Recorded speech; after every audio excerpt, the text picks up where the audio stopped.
आज एक ऐसी तस्वीर की बात करेंगे जो सिर्फ एक हादसा नहीं बल्कि पूरे समाज, सिस्टम और इंसानियत को आईना दिखाने वाली घटना है।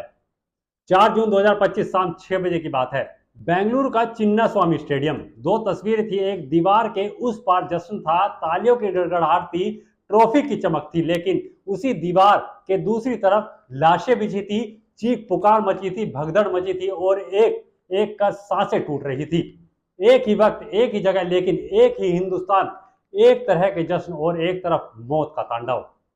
आरसीबी को 18 साल बाद ट्रॉफी मिली। 33,000 लोगों के लिए जगह, लाखों की भीड़ उमड़ पड़ी।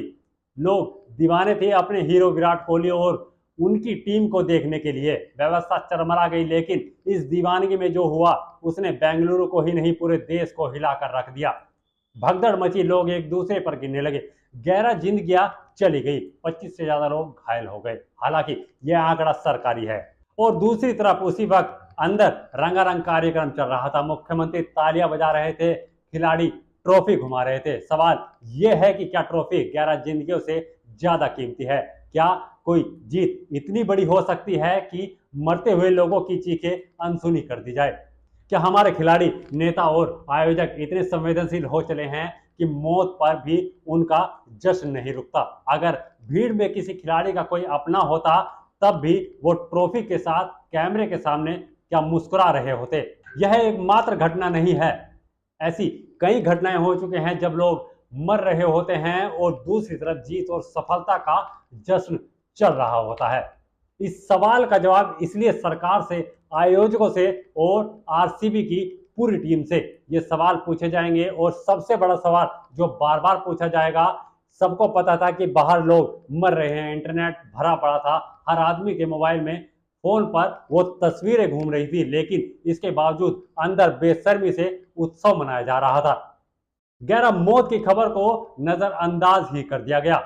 ये वही देश है जहां 83 का वर्ल्ड कप भी देखा गया, 2011 का जश्न देखा गया, मगर ऐसा कोई मंजर नहीं था क्योंकि वहां तैयारियां थी, जिम्मेदारी थी, लेकिन यहां सिर्फ जश्न था और बाहर मौत का तांडव था। यहां सिर्फ तमाशा था।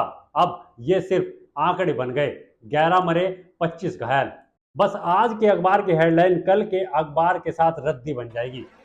कोई ये नहीं कहेगा कि मरने वाला किसी का बाप था, बेटा था, बहनें थी या फिर माएँ थी। कोई जिम्मेदारी नहीं लेगा, कोई सबक नहीं लिया जाएगा। जैसे प्रयागराज पुष्पा 2 की स्कीमिंग पर मौत का खेल चला, अब चिन्ना स्वामी। हर जगह भीड़ मरी, हर जगह बहाने बनाए गए, लेकिन अब जवाब चाहिए, क्योंकि इस देश में अब एक चलन बन चुका है। जश्न की भूख खून की प्यास में बदल रही है। भीड़ मरती है, लेकिन क्यों मरती है कोई नहीं जानता। सबको पता था कि 18 साल बाद ट्रॉफी मिलने पर भीड़ आएगी, सबको पता था फैन पागल होंगे, लेकिन किसी ने व्यवस्था नहीं संभाली। क्या प्रशासन का काम सिर्फ सोशल मीडिया पर पोस्ट करना और फोटो खिंचाकर प्रचार प्रसार करने का रह गया? क्या यही इंसानियत बची है कि लाशों के ऊपर ट्रॉफी नचाई जाए? आज ये हादसा बेंगलुरु में हुआ है, कल किसी और शहर में होगा और तब शायद मरने वाले आप भी हो सकते हैं या आपका कोई अपना भी हो सकता है। इसलिए सवाल पूछे जाएंगे पूरे सिस्टम से, नेताओं से, आयोजकों से और हम सब से, क्योंकि इंसान की जान सिर्फ एक आंकड़ा नहीं होती।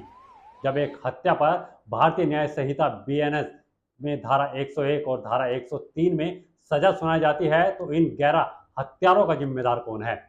और अगर जश्न की चमक इन लाशों से बड़ी समझी जाएगी तो यकीन मानिए हमने अपनी इंसानियत खो दी है।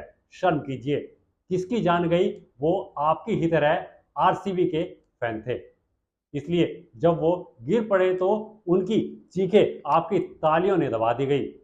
ये देश है अब दो हिस्सों में बढ़ चुका है, एक हिस्सा जश्न में डूबा है और दूसरा जनाजे में। सोचिए आप किस तरफ हैं? इस खबर पर अपनी राय जरूर दीजिए और बन रही है न्यूज़ पॉइंट टुडे के साथ। हम लाते रहेंगे सच आपके सामने, सच की ताकत के साथ, हर वक्त आपके साथ न्यूज़ पॉइंट टुडे। नमस्कार।